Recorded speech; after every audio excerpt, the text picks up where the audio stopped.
শেখ হাসিনার বিচার নিয়ে কথা হচ্ছিল। সেটি হলো যে আপনি জানেন যে আন্তর্জাতিক অপরাধ ট্রাইব্যুনালের যে একজন নিয়োগ দেওয়া হয়েছে বাইরে থেকে, ক্যাডম্যান, উনি একটা কথা বলেছেন। উনি বলেছেন যে ন্যায় বিচারের স্বার্থেই শেখ হাসিনাকে ফেরত পাঠাবে ভারত। আসলে কি পাঠাবে?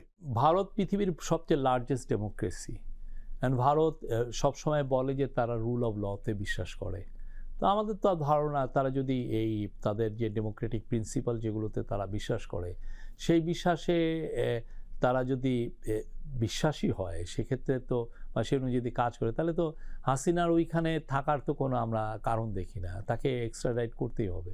এবং সেই জন্য আমরা পুরোপুরি প্রেশার তৈরি করছি, সমস্ত পুরো ওয়ার্ল্ড কমিউনিটি আমাদের সাথে আছে, সবাইকে আমরা বলছি যে কি অবস্থায় সে গেছে। সে তো ওইখানে বসে নাই, সে আরও ষড়যন্ত্র করছে, টেলিগ্রামে স্পিচ দিচ্ছে, সবাইকে নামাইতে চাচ্ছে, কেউ তার কথা শুনে না।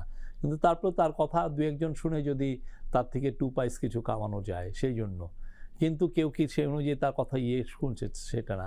বাট ভারত তো দেখছে যে কি ভয়াবহ হিউম্যান রাইটস অ্যাবিউজ তার দ্বারা হয়েছে, কি ভয়াবহ তো ভারত বাংলাদেশের মানুষের যে আকাঙ্ক্ষাকে দাম দিবে, আমরা এটা আশা করি। যেই বলুক না কেন, যেভাবে ব্যাখ্যা করুক না কেন, শেখ হাসিনা একটা গণহত্যাকারী। একজন এই যে গণহত্যাকারী একজন ব্যক্তিকে এইভাবে আশ্রয় প্রশ্রয় দিয়ে ভারতও খুব স্বস্তিতে আছে বলে মনে হয় না। কারণ ইদানিং কিছু কথাবার্তা উঠছে, সেখানে রাজনৈতিক দলগুলো, শিবসেনার মতো দল কথা বলেছে, তাকে আমরা কেন এখানে আশ্রয় দিব। এবং আপনারা লক্ষ্য করেছেন মূলধারার মিডিয়ায় ইন্ডিয়াতে কিন্তু এই কথিত যেভাবে নেমেছিল তারা একটু কমে এসছে। আপনি নিশ্চয়ই লক্ষ্য করেছেন। না, আমার তো মনে হয় এটা সবাই জানছে। দেখেন, এই জিনিসটা তো শুধুমাত্র বাংলাদেশের টেরিটরির মধ্যেই মানুষ জানে তা না, এটা আস্তে আস্তে পুরো পৃথিবী জানছে। আপনি ইউকেতে দেখেন টিউলিপ সিদ্দিকীকে নিয়ে কি ধরনের বিতর্ক তৈরি হয়েছে। হ্যাঁ, এখন তো তার সে মিনিস্টার পদ তো ছেড়েইছে এবং তাকে বলা হচ্ছে যে তুমি দল ছাড়ো বা তোমার এমপি পদ ছেড়ে দাও, ঠিক না?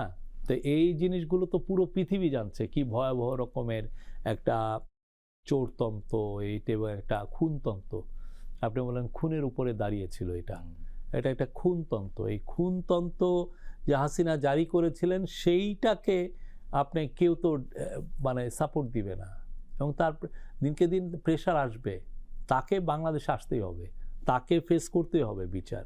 সে মুগ্ধর খুনি, সে ফাইয়াজের খুনি, আবু সাইদের খুনি, এদের সবার খুনের পিছনে